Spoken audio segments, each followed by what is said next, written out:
The final round of the Blancpain Endurance Series is here at the Nurburgring this weekend. It is the iRacing.com Nurburgring 1000, the traditional now 6-hour or 1,000-kilometre race that was introduced last season and has become a very popular part of the Blancpain Endurance Series. Qualifying is underway here on a road that is drying rapidly after a lot of rain early afternoon.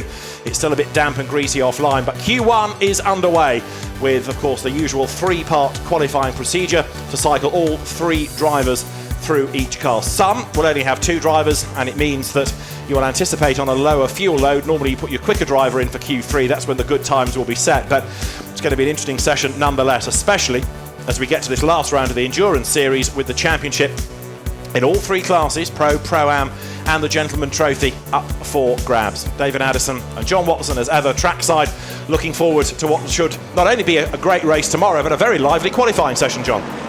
Well, I rocked up 4 hours ago and immediately it poured and it stayed wet throughout those best part of 3.5 hours. The racetrack now has got a dry line and pretty much offline it is almost dry. But of course at Nürburgring, surprise, surprise to no one, there are clouds all around the racetrack. Bits of it are in bright sunlight, other bits are really being screened by those heavy clouds. So, I mean, that's a dry track. Cheer me. I mean, we're only started and already the Aston Martin is all over the shop coming through turn 2.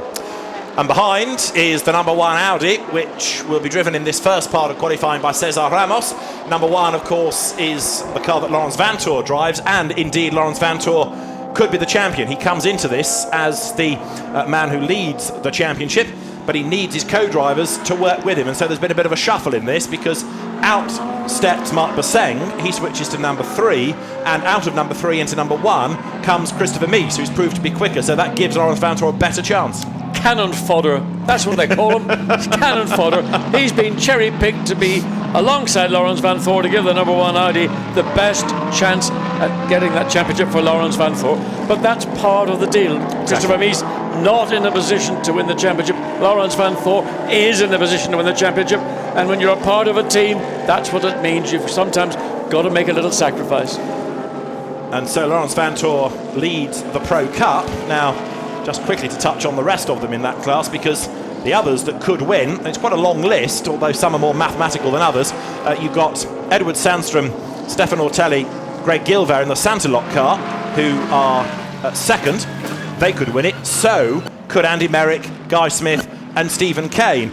Now, they go into this race on 59 points against the 74 of Laurens Vanthoor, but it is possible that Bentley could have the dream result in its debut season. I would not bet against it being the dream result for Bentley, because this race last year, it was, for the first half of the race, it was like Piccadilly Circus on a Friday night, raining, 5 o'clock, horrendous. And all you have to do is get through the first hour and be in some reasonable position, but principally keep away from other cars, other traffic, and if it means you've got to hang back and lose maybe 5 seconds in one lap, it's a lot less than the time you lose in the pit lane doing a repair to your car.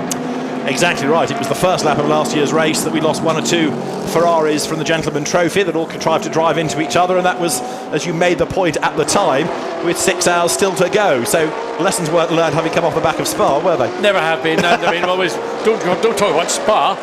Correspondence has been flying. It was much talked about race, wasn't it? And I have to say, I was the recipient of a number of phone calls, none of which I'm going to go into on air. Okay. I'll fill you in with the juicy bits one day, everybody. But it was a dramatic race, let's leave it at that. Unbelievable. First 5 hours, never been involved, driving or broadcasting in an event like that. Yeah. And thank goodness there were some serious injuries, but fortunately that's the length of it went. Well, there is number 111 Ferrari that links us to Spa, because that was a car, the team, Kessel Racing, that Marcus Mai suffered his big accident for, and Marcus, we gather, is on the road to a full recovery, which is perhaps the best news of the entire weekend after that monster accident on the Saturday evening. The Kessel Racing Ferrari runs to the Gentleman Trophy. Steve Earle is the man behind the wheel of it at the moment. As he goes out of the Schumacher S, rides the curb. Steve Earle's an experienced driver. But have a guess early on in qualifying who the top 2 cars might be.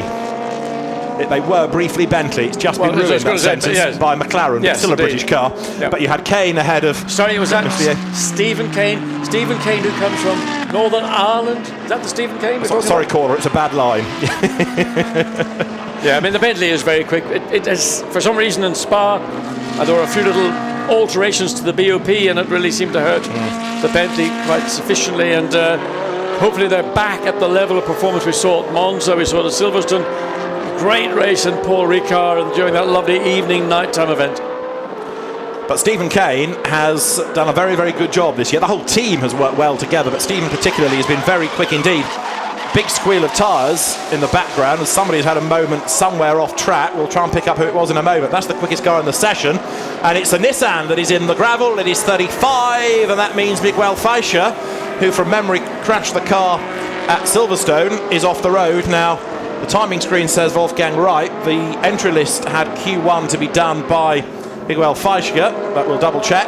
And there is the fastest car in the session, but we're going to end up with a yellow flag, aren't we, now out on track? Yeah, certainly have a yellow flag at that particular part of the racetrack, and that means you must not go quicker through that sector than you have done on your previous best time. And when the track is improving, the driver's getting back into the groove now. They see the Nissan about to be towed away to safety. That car's qualifying is over, and a great disappointment for the Didcot-based Nissan GTR team.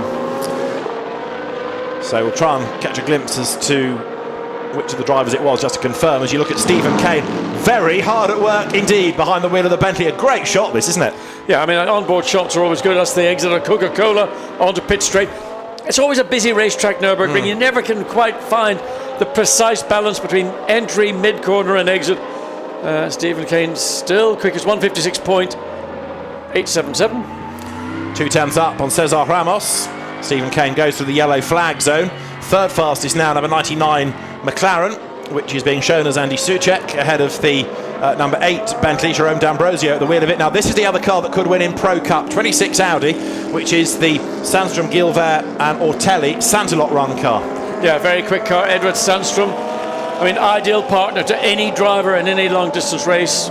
Very Swedish, very phlegmatic, very professional in the car. And he's just on a run. He's going to, well, he just wants to maintain his momentum, his motivation. He comes down through turns 4 into 5, the downhill right-hand corner, then the sprint all the way down to the bottom of the racetrack, and you come to the Dunlop curve. The one, just going back to the Bentley, the one thing I can't really get my head around is Bentley Continental GT3. It's got a sort of a cut-off steering wheel. It's the one thing that sort of doesn't quite match, doesn't quite fit, but that's for... Whoa, big shunt. Oh, he's kept it. Wow, Edward Sandstrom, what a bit of ice driving. Now, no wonder these guys in Sweden, when they learn to drive, it's part of the driving license process. You've got to learn in snow and ice, and he lost the back end of the car, snapped back, and then he's just a passenger as he goes across the gravel trap and does everything correctly. All that skid car training that he learned as a kid, that really paid dividends. Absolutely, didn't it just? So Sandstrom, very nearly Sandstorm, keeps it away from the wall, and he's back on track, but weaving around to try and clean the tyres now. Yeah, well, also there's gravel all through the car. He's been dragging gravel back on. But that was a very sudden snap at the rear of the car. Very uncomfortable. We know that the Audi is prone to that. If you pitch it into the corner a bit aggressively, the back will snap. The reason they do it is to make sure the front end of the car is always going to give you the entry, the bite that you want. You just got to live with a slightly, I would call it nervous rear on the car. Number 1000, very rare that you'll find a car with a 4-digit race number, is in the hands of Rahul Fry. There is the Nissan 35 that's got back onto the track, but it's a bit smoky. Very smoky indeed, and that's bodywork, I think, on that right rear, because he did left rear as well. He stuck it. I mean, the rear wheels were actually off the ground in that gravel trap, doing everything he can to get it back. Almost to no avail, because if it does get back to the pits, there's only 4.5 minutes of the session remaining, and it's probably not done a good enough time. But the big question would be whether the repairs can be done to get it out into the next part of qualifying, because it doesn't look very well, that car, does it? That's the point. I think if it's 4.5 minutes here, the time then between this and the second session is very small. So I would think that not only just to take the body panels off, but to ensure that there isn't any suspension damage, which I would like to think would be looked at before any new panels were attached. Now the McLarens pressing on with Andy Soucek at the wheel of 99. That car third fastest. It's on a 1:57.1. So Kane, Ramos, Soucek, D'Ambrosio, Michael Kane, as opposed to Stephen Kane, different spelling. He's fifth in the Aston Martin for Oman Racing Team, and Steph Dusseldorp now in the Mercedes is sixth quickest. Yeah, it's interesting. They've brought in Maximilian Buch into that car again because there's mathematical chance. So Maximilian Buch, probably one of the quickest, if not the quickest, of the junior Mercedes-Benz drivers, as the Nissan is trying to get back on track. It's been off again. Now let's go to the pit lane and find out from Jack Nicholls, because he's been pounding the beat, so to speak, and has news. Jack? I know, I've only been in the pit lane for about 5 minutes and it's already kicking off. Edward Sandstrom has come in with his sign to lock Audi. They're getting the gravel out of that car, and it looks as though there's no actual damage to the car, a bit of muck towards the rear, but that's sort of it. And it was Wolfgang Reip who was out in the 35 Nissan. Miguel Fleischer was watching on in the garage in horror as his teammates get into the gravel trap. We'll try and find out more about whether that car will be out again. Okay, thanks very much for that, Jack. So that confirms that it was the Belgian driver who had the dramas. We've only got 3 minutes, give or take, of this session to go, and Stephen Kane quicker by 0.2 of a second. 36 cars have done a time. More will come for Q2 because those cars that will have the the two drivers only start their qualifying when you get to the second part of it. There's Nico Verdonk, who's another driver mathematically who could win this championship, and he's 10th at the moment. Interesting for Stephen Kane. He's done what is pretty much the requirement in a qualifying session. Limited amount of time. Your best lap's going to be your first flying lap on a brand new set of tyres. Stephen Kane's gone out, set the time, and he's now on lap 6. So the rest of the tyre is basically gone once you've done that first flying lap. Tyre then stabilises, but you're not going to get that ultimate lap time. How is the 84 Mercedes doing? Verdonk is still 10th. We've had Cesar Ramos into the pits because he's done what he can do, so they have a little bit more preparation time, don't they, to get the second driver into that car. Yeah, just looking at that Nissan struggling back and trying its hardest to keep out of the way of everybody who's on a flying lap. Nico Verdonk, currently 84 is, well, it's not really given up. They had a deep, look at the step, 153, 154, 56. 10th Verdonk was. Yeah. Does he improve? No, it stays slower. 158.004. Verdonk did his better. That's why the yellow flags are out. Yeah, still, that thing should be pulled off. I mean, it's a danger to everybody else on the racetrack, and the speed he's travelling at with the tyre, just about heart staying on the rim is amazing. Right, there's Santalot getting ready for Q2. It's very rare, of course, unless the conditions change, that the best times are set in Q1. They become of academic interest, but the drivers getting ready for the second part of qualifying. Now, there is the car that's significant in Pro-Am, number 90 Ferrari, because this is the car that is going to be driven for the weekend by Stefano Guy, Andrea Rizzoli, who could win the championship, and Thomas Caminata joins them. This is a rather convoluted tale, because Andrea Rizzoli has been upgraded from bronze to silver. You can't have 3 silver drivers in the car, and so Francesco Castellacci has had to be eased out of the drive and go to another team, but he can still win the championship from another team. So it's a bit unsatisfactory all round, and Thomas Caminata is drafted in as the 3rd driver because he's the bronze for the weekend. Yeah, but good news for Castellacci is he's got Marco Siegfried, yes, who's very speedy indeed in a 458 Ferrari. Remember that lime green 333? Not here now this weekend, but Siegfried is, and he is capable of dragging that car and giving Castellacci, maybe he feels slightly badly treated, but he's got a very strong teammate. And not only has he got a strong teammate, it's a car run by AF Corsa, the top Ferrari team, or certainly one of them.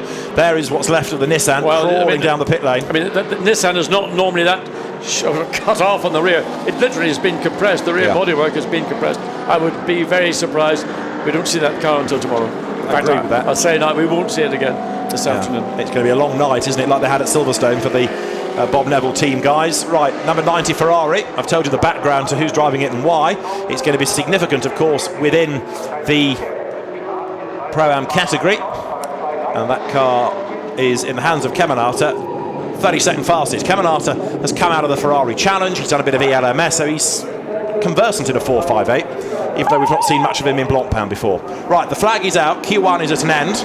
And right at the very end, an improvement puts Andy Soucek up to 2nd in the times. Interesting. He did that lap on a 6th timed lap.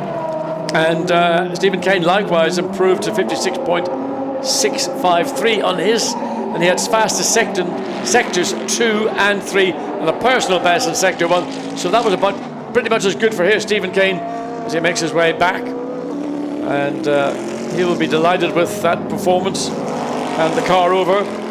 So Stephen Kane will hop out of it, and it'll either be Guy Smith or Andy Merrick get in. Guy Smith, of course, had a good weekend last weekend or the weekend before in the States for Bentley. Winning. You're writing something down. I am. You've spotted. Concentrating. I'm getting there. Bentley's first success in North America. So riding with Stephen Kane and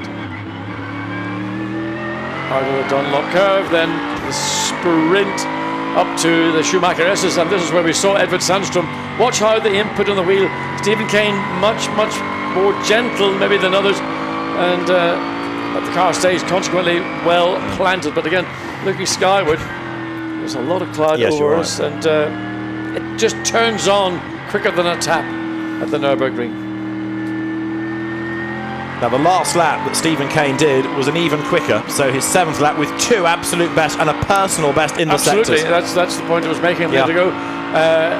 Where that time has come from, because I'm pointing out normally it's the first flying lap where you get the best out of the car, the best out of the tyres, and the same applied to the 99 McLaren with Andy Soucek behind the wheel on his 6th flying lap. Can you put it down to traffic? Because a few teams we'd seen bailing early for the pit lane. Is it going to make that much difference? I mean, if you're out early and you get your first laps in clear traffic or clear track, then you're going to have a good shot. At the very end, as you point out, maybe people had come in thinking we've done our bit, and Soucek and Stephen Kane both stayed out and both benefited, but particularly Andy Soucek, who improved from 3rd up to 2nd place. But Stephen Kane having done a good job, and as the teams now get themselves ready for Q2, Maximilian Buch into the championship this weekend in a different car. There you can see the way that Q1 looks. So it's Stephen Kane who is the fastest for Bentley, ahead of Andy Soucek's McLaren, and then for 3rd Cesar Ramos, then 4th quickest Jeroen d'Ambrosio, so the 2nd Bentley competitive ahead of Steph Dusseldorp, Michael Caine in the Aston Martin 6th, James Nash 7th. We've overlooked James on occasions this year. He's not had too much track time, but a good effort ahead of Nico Verdonk, and then Alexandre Premat returning as well to ART, with Florian Strauss doing the 10th time in the Nissan. So the Santilot car with a bit of work to do. Look lower down the order and you come across the leading cars in Pro-Am, but also the Gentleman Trophy, which is up for grabs this weekend. We've not touched on it yet. That headed by the 458 Ferrari, which is driven by Frank Schmickler, Pierre Arret and Alexander Matschel.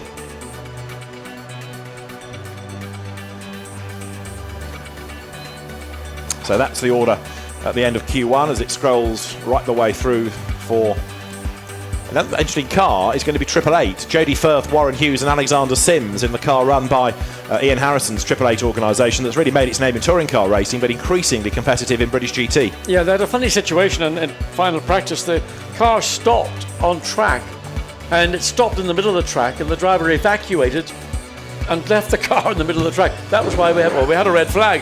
So that's what caused an interesting moment. Now let's go back down to the pit lane and catch up with Jack, who's got Bentley drivers with him.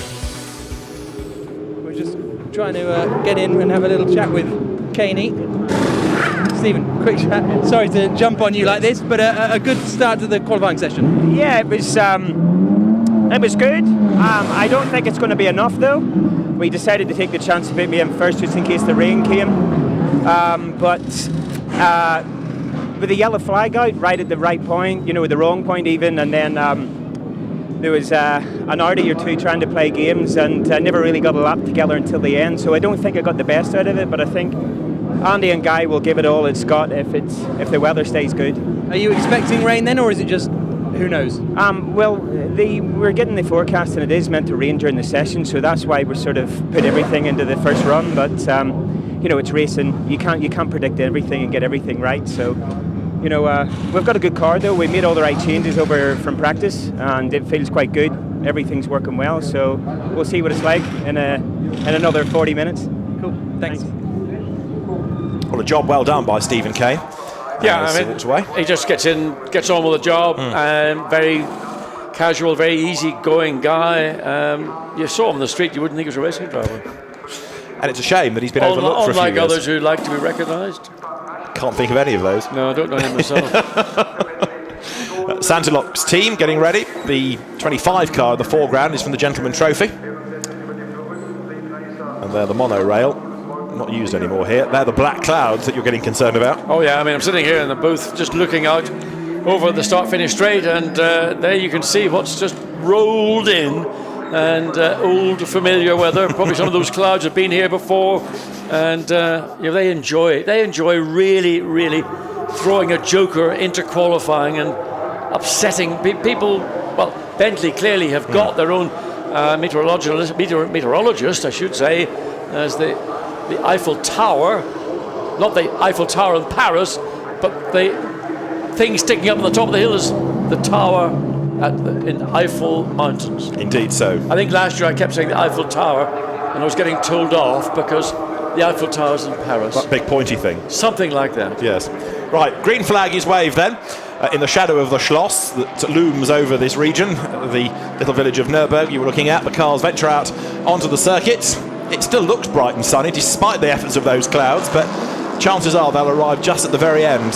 Throw a spanner in the works. I mean, as they head down to turn one, it probably is reasonably good. In fact, the sun is still breaking through the clouds, but as they make their way back and they sort of head in towards the chicane or the S's, yep, somebody's made a big error there. Straight across the white line, that'll go down like a cup of cold sick with the race director, won't it? Yeah, there's the rear damage. I mean, principally, it's superficial, but you never know. There are chassis parts there that are attached to the body parts, which did take a major impact. So you get a chance to have a look at the great variety of cars in this championship, because as the Audis, the Ferraris, the BMWs, the Mercedes, the Bentleys all pour out onto the circuit, it's a very busy grid. We have 40 cars ready for this final round of the Blancpain Endurance Series. I didn't hear you say Porsche. I don't think we have a Porsche. You're right. Which is a real tragedy, I think, for GT3 racing. Exactly. Interesting there. Is that the Boutsen-Dignon Auger, Karim Auger? Yes, they've dumped the McLaren and they got a BM. Well, they haven't dumped the McLaren. They're just trying the BM as an option, I think, for 2015. We have said during the course of this season that the McLaren is not a gentleman-friendly car. Lots of people bought them when they came out and were bitten by them. They work well in the hands of the pro drivers, but they're not easy cars for the gentleman. And perhaps there's a feeling that a BMW, which is perhaps a rather more user-friendly car, is a better bet for those in Pro-Am or the Gentleman Trophy. And it's to the Gentleman Trophy that Karim Auger steps, because he's now doing the race with just himself and one other driver, Olivier Grutz, and therefore they can step back that way into the Gentleman Trophy. It does make sense. It'll make sense only if they get a better result, better performance, and that remains to be seen. They're both quite different cars. Certainly in the case of the BMW, it's generally considered to be the high downforce GT race car of the entire field, where the McLaren is ultimately the definitive GT car, but because of rules and regulations, all this performance potential is kept in check. But it is on the limit, a much more, let's say, tricky car than I would assume that the BMW might be. Now, Christopher Mies is the man to watch early on in the session, because he is at the wheel of number 1 Audi, and by being at the far end of the pit lane, they are with a little bit more space in which to work, and as soon as in the pit stops for the race, the cars can be released straight into the session, straight back into the track. And blasting back on track then now is Christopher Mies. He has got, of course, the absolute best within the first sector, but nobody else has done a proper lap time yet, so we'll get a better indication a few minutes into this part of qualifying. But who are the others? Well, Andy Merrick, Duncan Tappy and the Bentleys, they're going to be well worth watching. The 99 McLaren has been dispatched for Kevin Kyrgios, so they're keeping Kevin Estre to the very end, and then he's going to light up the place, isn't he? Yeah, I mean, that's a strong car, whichever way you look at it. Kevin Kyrgios, maybe of the three drivers, the one that you'd put at the third of who's quickest in that car, Kevin Estre or Andy Soucek. That's got to be tossing a coin. Strong car, and I expect to see that car not necessarily in this session, but certainly in the overall outcome of qualifying. Up to the timing line then comes Christopher Mies. Remember, the gun time is a 1:56.6, and straight away Christopher Mies does a 1:55.7. Well, Stephen Ken said, I don't think it's going to be enough the time we did a 56.6 or 7, and he's proved absolutely right.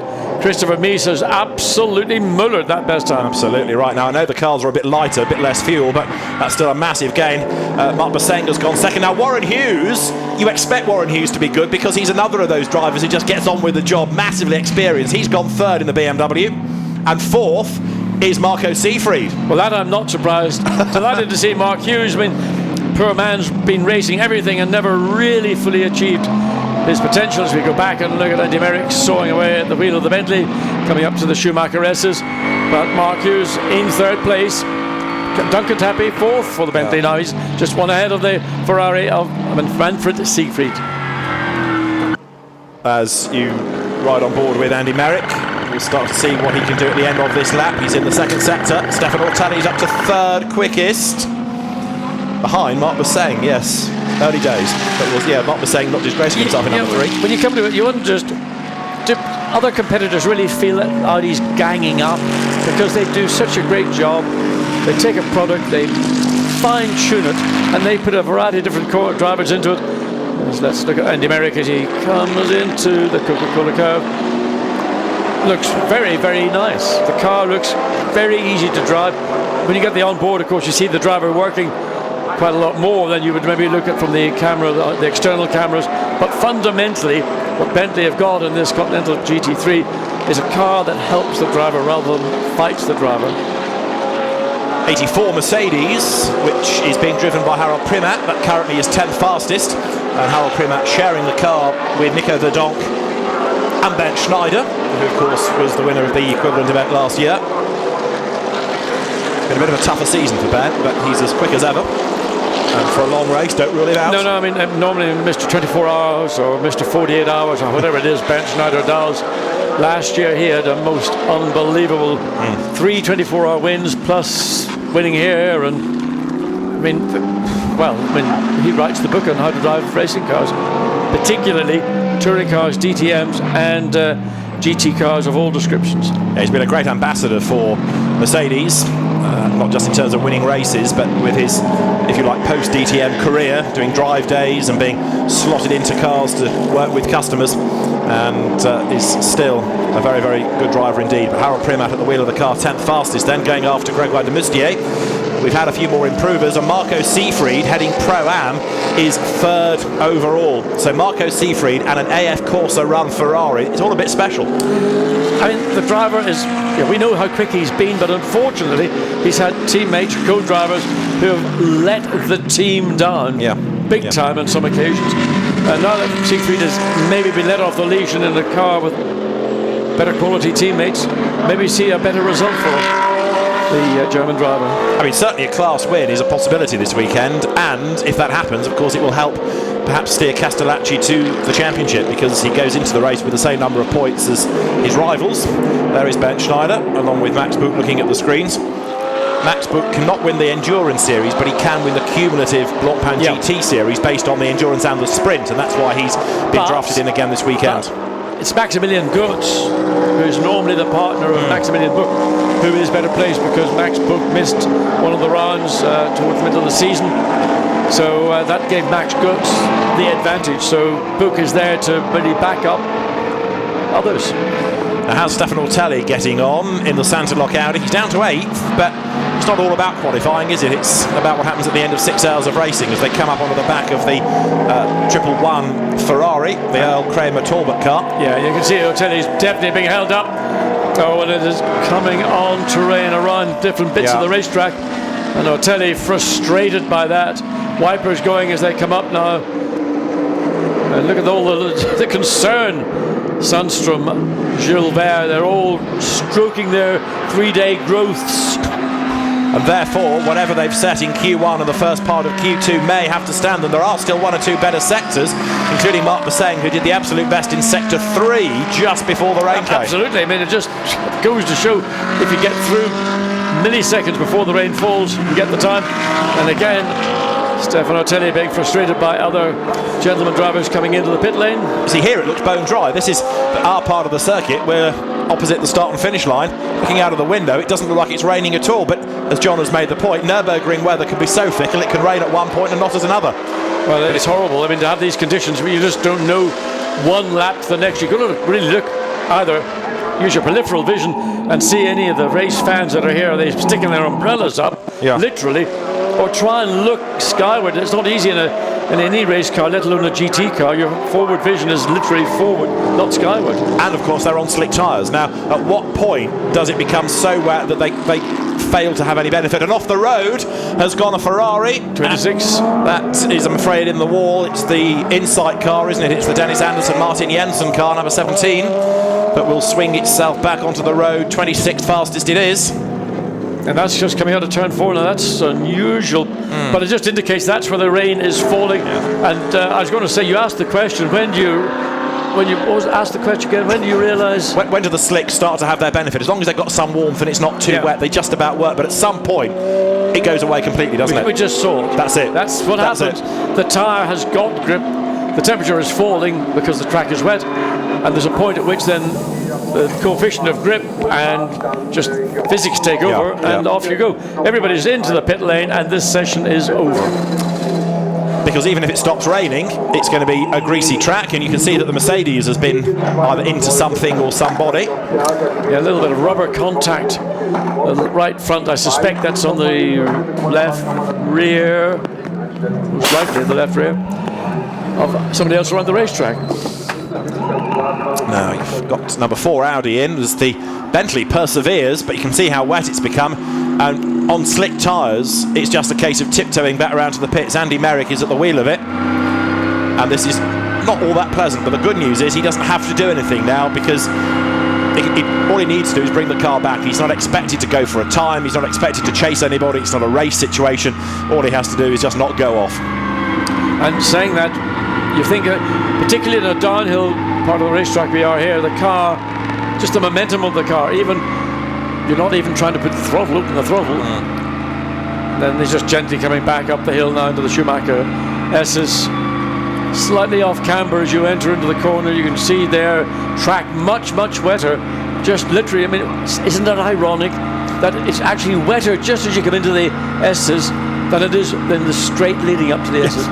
Sod's Law couldn't even think that one up. And then this chicane looks even wetter still. It is. This is the part of the racetrack really that's had the worst of the rainstorm. I mean, right now, as the rain's still falling, it's beginning to clear behind us. And there are 3 more minutes of Q2 remaining for what that matters. So there you've got Christopher Mies having brought number 1 into the pit lane. And that could well be the pole position man, should be the pole position man. I can't see, even if it stops raining, the road will dry sufficiently. So that's pole. I think you're going to be right. That's a good, I think, assessment of what we've just seen and what we can anticipate, because the track, the wet bits of the track are not going to dry out sufficiently. And there you can see pit straight and the pit lane exit. And you can almost pick up now the different areas, the tarmac or the road surface changes. And there's some bits that are much more sheeny than others. Others look black, others look almost white. So people will go out because they recognize this could happen in the race tomorrow. 6-hour event, chances of it not raining, very small. Let's go back to the pit lane. Jack, how wet are you getting? Lawrence, is that it? Yeah, and more, so I'm pretty sure that's pole position. But actually, it was a great call by the team. Together with my engineer, we saw the rudder coming, and we decided to put on the right strategy directly, and it paid off. Mies did an amazing qualifying, so not too bad to start a championship fight on pole position. The other ones behind us, so it's already a good start. So if it is pole, that's the perfect way to start your championship hunt tomorrow. Yeah, perfect. It's the best place to start it. So one thing done, but like I said in Spa as well, the main thing is the race. It's a long one, so we'll have to do the same job tomorrow. Even though you didn't do anything, well done. Yeah, thanks. Yes, easiest pole, isn't it? You put somebody quick in the car, sure, and then take the plaudits. Absolutely. I mean, Lawrence is going to take that one. Of course. I suspect that the teams will go out because, as I mentioned just before the interview, there's every good chance at some point, if not for the entire day, the conditions will be changeable. and consequently you just, what's that little bit of tantrum, or was that... Well, Martin Jensen is the man without the crash helmet, who's the co-driver, telling Dennis Anderson whatever. Maybe maybe he didn't recognise that raindrops falling on your windscreen means it's wet. I mean, is that too obvious? Look, no, That's properly wet. that's probably wet. Even that's almost at the limit of the wet weather tyre performance. We saw the Lamborghini Trofeo event took place a few hours earlier this afternoon. It started under safety car because conditions were so bad, and it's almost like hail rather than rain now. I think we ought to get Jack to go from one end of the pit lane to the other now, just to assess what the teams are up to, because I'm sure you won't mind a little bit of water. That's the 888 garage. Alexander Sims would have, well, will go in Q3, but would have been a benchmark driver because he's a BMW factory driver. The trouble is, of course, the weather conditions have conspired against that idea. So on paper it was good. The weather gods have had a part to play. Teams do what they believe is the right thing on the information they have, and I mean, while your meteorologist, keep getting my tongue around that one. Are they like weather forecasters? Something like a weather forecaster. Not like the ones you see on TV, though. No. Are they weather forecasters, or are they just something else? I would send my driver out just to get information. What's traction going to be like? Just information gathering. And that man, Bernd Schneider, no one better. That is probably Mr. GT Racing. He is motor racing's equivalent of Walter Röhr, the great German rally. You put the pair of them together, forget your Formula One drivers. They've got much better stories to tell. Now, of course, under the regulations, you have to go out in qualifying. You can't decide, now I don't want to go. So all the drivers will have to go out and just be careful. As John says, the last thing you want to do is risk any damage. Harold Primat did a bit of damage, and just assesses with the mechanics what that scuff mark has resulted in. So this is how Q2 looked. Factor that against Q1 and we start to get the grid, don't we? With Christopher Mies quicker than Mark Bosseng, and then Marco Seafree doing a great job to go third in Q2 ahead of Kevin Kyrgios, then Andy Merrick fifth, Sergio Afanasiev in the Mercedes sixth, ahead of Duncan Tappy in the Bentley, Stefan Ortelli eighth, ninth Warren Hughes, and to round out the top 10, Gregoire de Moustier ahead of Harold Primat, and then the Nick McMillan-driven Nissan for 12 fastest. Behind them is where you find the Scuderia Viorba Corsa car, Stefano Gai at the wheel.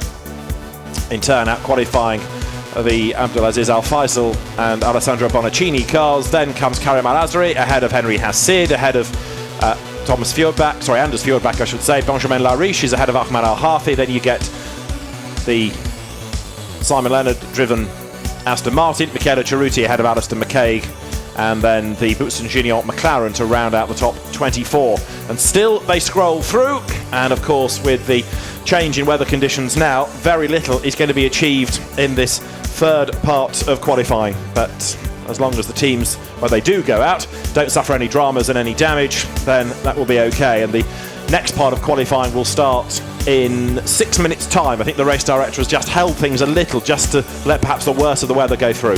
I wonder, is there a case for putting a safety car out at the beginning of qualifying? Let's ponder that thought. Down in the pit lane in the meantime, drivers are getting ready to get into the cars. Now I suppose what they don't want to do either, and here we're seeing drivers getting strapped in, is to go marching up and down the pit lane and get your racing boots wet, because that's going to be another drama for getting into a situation. Some people have overshoes, others have a very generous mechanic, don't they? Well, they've got big, brawny mechanics. I mean, that's no easy task to set your driver into the car, but all in a good cause, because racing shoes mostly are a combination of leather, very soft kid leather, or maybe a composition of rubber and leather. And what you don't want to do is get wet soles and pedals getting slippery, and consequently feet slipping off the pedals. Warren Hughes has been out there. Let's hear from him with Jack now. Warren, it seems as though Q3 is a bit of a write-off now. Were you happy with what you managed out there? Yeah, I mean, surprised, to be honest, considering we've had very little running. The rain interrupted our plan for pre-qualifying. We were all going to have a run on new tyres then, so it's particularly for Jody, he didn't get any dry running at all, so it's been a bit of an unknown going into qualifying. First time on the Pirelli tyre. it's a lot to think about, but we've made good progress session by session, and yeah, I'm very pleasantly surprised for our starting position. Obviously, Alexander's not going to get a chance to set a time, I don't think, competitively, so, but he'll be very strong in the race. I'm sure he's got very good one lap pace, so it bodes well. We just got to do some homework for the race now. It's great to have you and Jody in the championship. What brought you to Blancpain? It's just to see a different championship, really. We've raced in British GT this year, and our driver pairing in British GT gets a very, very heavy weight penalty. We have to carry 75 kilos, which has really made it a very difficult year for us. So it was just to see another championship, to see if this was more, would put us more in the mix to be challenging outright. And yeah, I mean, it's a hell of a field. So it's nice to be here, and it's nice to get off to a good start. And finally, is there anything Alex can learn in Q3 ahead of the race tomorrow, which may well be wet? Yeah, I mean, we can learn what the balance is in the wet. I think it's certainly worth. Well, he has to go out, but it's worth exploring a few laps to see if we need to improve the car or do anything in preparation for the race. Yeah, I mean, we're all aware of the forecast, so yeah, it's going to be a tough one. But Alex has helped a lot with cutting the learning process, so hopefully that will continue. Thank you. Thanks. Lovely interview, of course, Warren from the northeast of England, and as they say, you can take the driver out of the northeast of England, but you can't take the northeast of England out of the driver. Nice one, Warren. Like you said earlier on, he's driven everything, it seems, over the years, but everyone says what a good driver he is, but there's always been something unfashionable about him. Particularly his brother. Oh, well, true. Mark, the good old journalist that he is. But, Scribe. Yeah, but I don't know what it is about Warren, that he's never quite had that break that he should have done.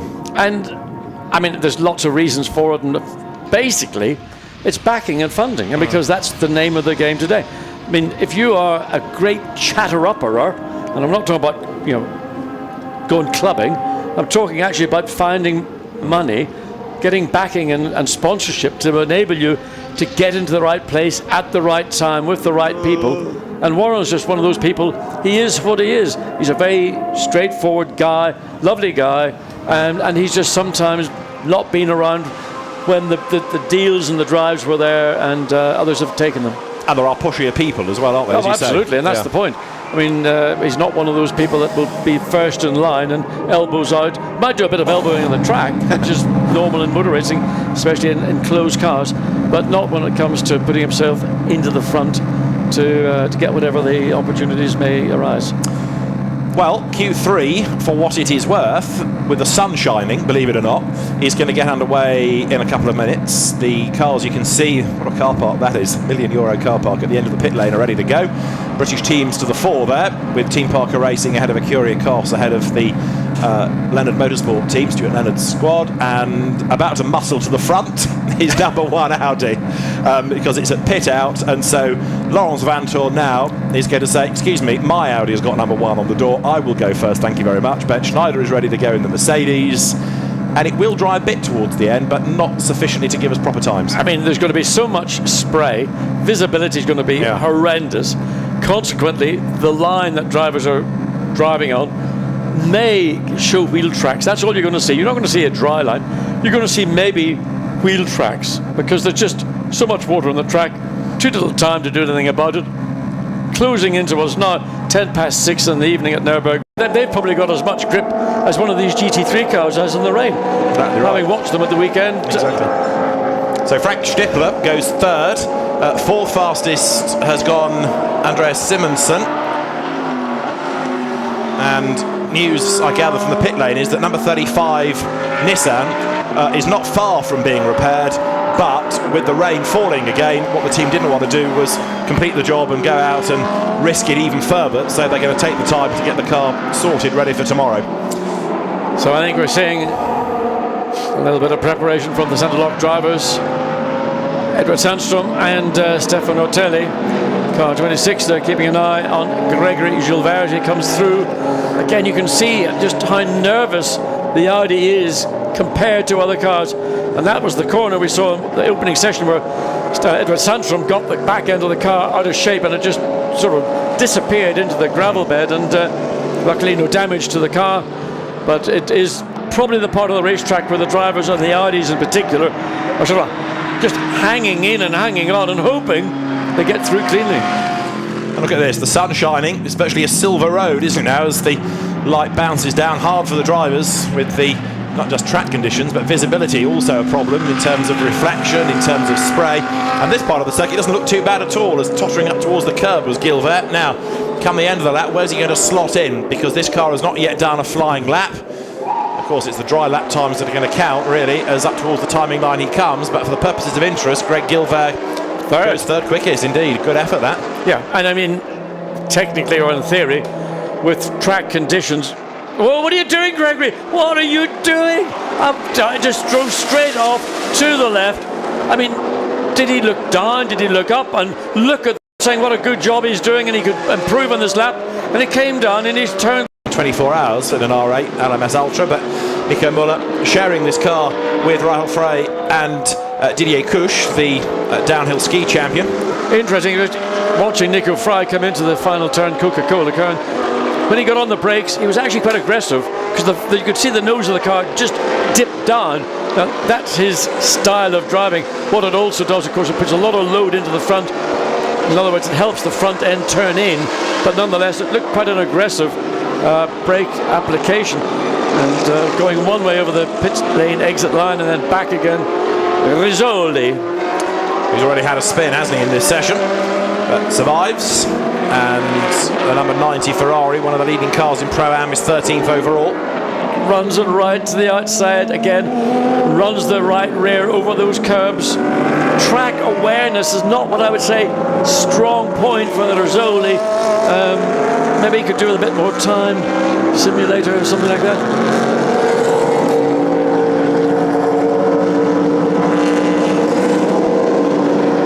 Very good effort has been posted, assuming it's the right driver, by Mark Poole to get the number 38 Aston, the Pro-Am category car, third, and also up to the lead of the class. So very good effort. He's now dropped to fourth because Frank Stippler has gone second.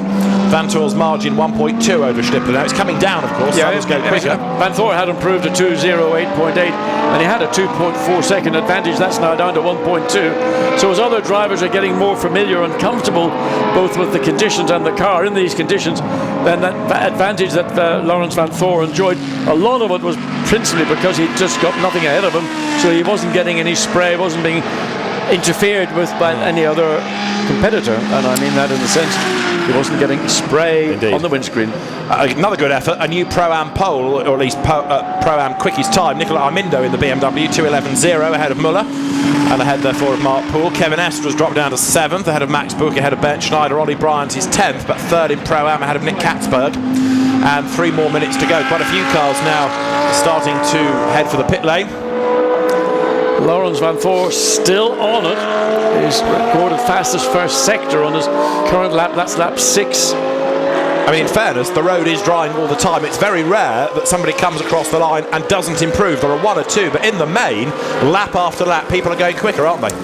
In the main, I think that's a good assessment. And looking all the way down, the best lap time we saw was around about a 2:10.11. And already Laurens Vantoor's taken the best part of 2 seconds or more out of that initial fastest lap that he's had. Fastest now overall in second sector as we watch the cars come up through the Michael Schumacher, up through those tricky S's. And again, into this semi-banked, it used to have a name, that corner, it's Scotland. Then you get into the bit curve, which I sort of don't really forget. Again, it's an important corner because it leads on to the quickest part of the racetrack. Everybody now has got the message, stay high, because there's more bite and more grip up there. Slightly longer, but your exit speed's higher. And we have got just 90 seconds of the session to go. Laurens Vantoor with another improvement last time, 2 absolute best, but also now Frank Stippler, who knows his way around here, and the Nordschleife like the back of his hand. He has gone third with an absolute best in the last sector. Up towards the timing line comes Julian Westwood's Gentleman Trophy Audi. Hard charging in the background, look, one of the Mercedes, which is the Andreas Simonsen car, comes over the timing line. Lots of spray being generated still, though. Yeah, and that's the difficulty that you've got when you get into traffic and just judging your braking distance when you're trying to get a clear lap. So you just got to be patient, really. Use the time you've got and wait for the opportunities. Frank Stippler makes his way up now towards the top, almost at the highest point of this Nürburgring circuit, number 3. He knows this place as well as anybody.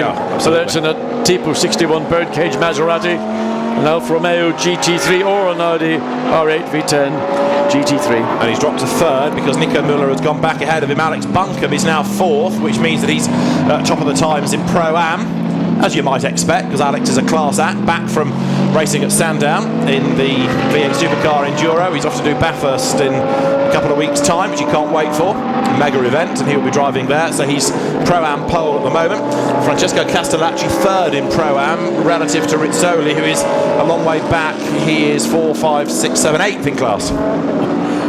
Certainly the amount of light flickering or blinking from Frank Stippler to the Mercedes ahead, saying, I'm coming, I'm quicker, and please don't let me lose my momentum. Again, hard on the old flicker switch to indicate that he is on a quick lap.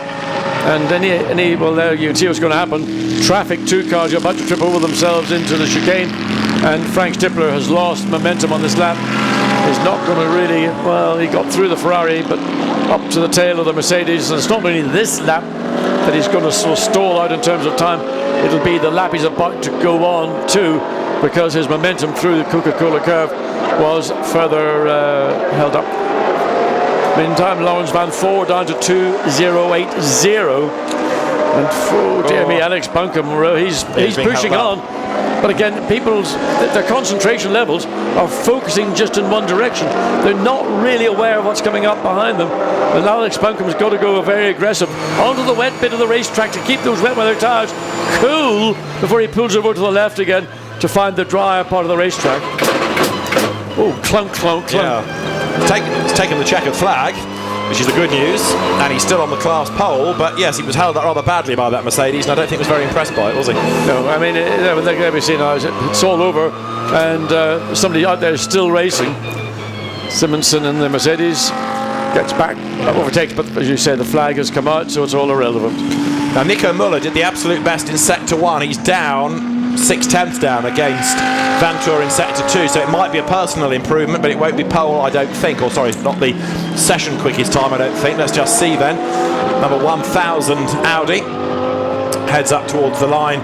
The margin 1.002 seconds. It's down to 0.8 of a second, so it was an improvement by Nico Müller, but he stays second. Impressive debut for Müller in this Audi R8, and to be second quickest in these conditions, only 0.8 away from one of the maestros in an Audi, Lawrence Van Voor, and having that final fastest first sector time and eclipsing Van Voor in that first sector. Now, maybe there was a half a lap of difference between where the cars were relative to one another, and Müller might have been the second car through, and that's just how quickly these track conditions can change.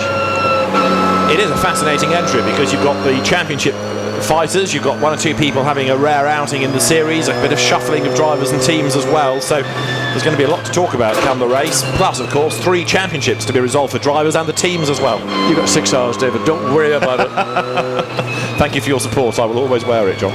So we have then the drivers heading for the pit lane at the end of Q3, and you heard Warren Hughes in the interview alluding to the weather forecast for tomorrow. It's not actually going to have rain as the biggest concern, it's storms tomorrow, thunder and lightning. Well, actually, as I was leaving this morning at the early hours of the morning, driving down from Oxford to Heathrow, I've not seen as much lightning. Really? Well, certainly not that time of the day. I mean, from Oxford all the way down, and it was all over the sort of the south of Heathrow, a lot of lightning. Now, if that's the weather that you're going to get here tomorrow, that's going to cause a little bit of interest. Hopefully it'll not have any bearing, but you don't want electrical storms over a racetrack. No. I have it in my mind that 2 years ago we ended under a red flag at Navarra because from what was a really sunny start to the race, it was thunder and lightning and heavy rain at the end, and behind the safety car the race director thought enough's enough, so we don't want that to happen, but some rain to spark up the race is never a bad thing. The teams don't necessarily want it, but we do. A little bit of spice and roll the dice, make it not quite the walk in the park that some of the drivers and teams might enjoy. So let's go to the pit lane and join Jack Nicholls, who has found Vincent Voss. as the cars come back into the pits. I'm with Vance and Voss, and a front row lockout then for the race tomorrow by the looks of it.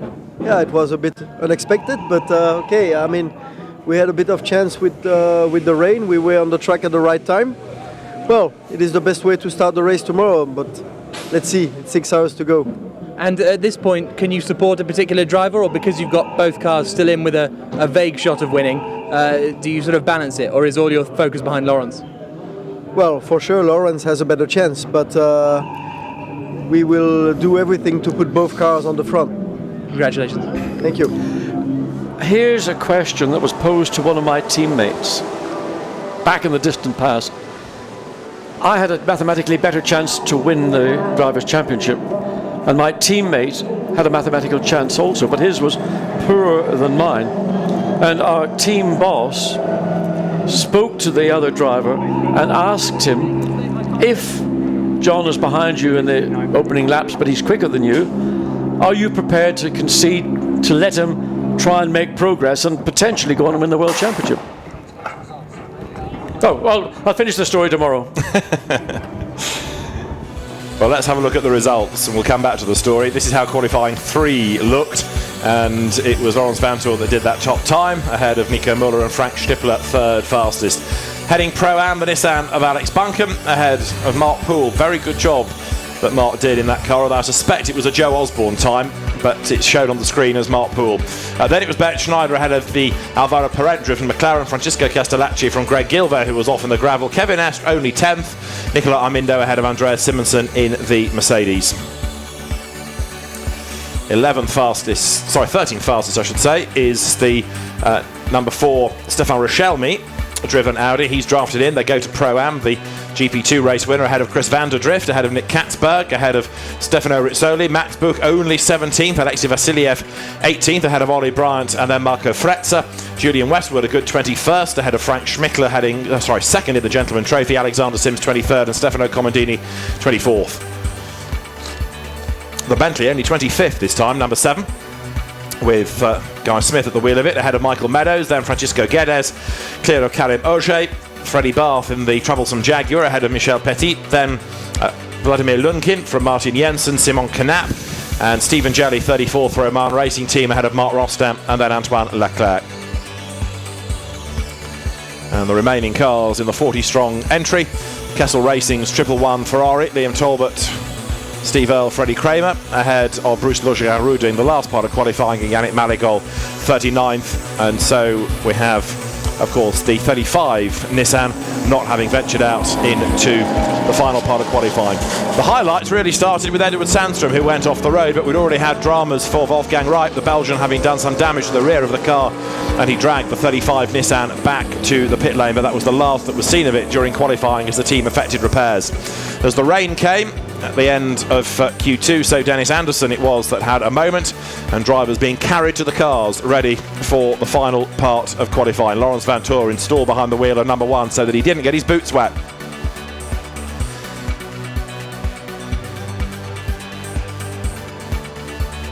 And so qualifying gives us a jumbled grid ready for tomorrow's final round of the Blancpain Endurance Series, with others having dramas towards the end of qualifying. Greg Gilver, with the road very wet indeed, caught the painted white line and was a casualty as he slithered off the road at high speed at turn 1 and ended up stuck in the gravel. From another angle, you see how far the car went. No retardation at all on the wet runoff. But a good job was done by Nico Müller to go 2nd fastest in the Audi Race Experience car, despite getting a little bit crossed up at the chicane, but he pressed on regardless. It was Frank Stippler 3rd in what's been a very impressive job done by Audi to lock out the top 3 places in Q3. Then you have to look at all the times across the 3 elements of qualifying, and the grid will be formed for tomorrow's final round of the Blancpain Endurance Series. But Laurens Vanthoor was the gun driver in the wet part of qualifying as he came through to be the fastest. And the championship leader in the Pro Cup goes in tomorrow looking strong. It's going to be a great race tomorrow. Join us if you will. For Jack Nichols and John Watson, from me, David Addison, for now. Bye-bye.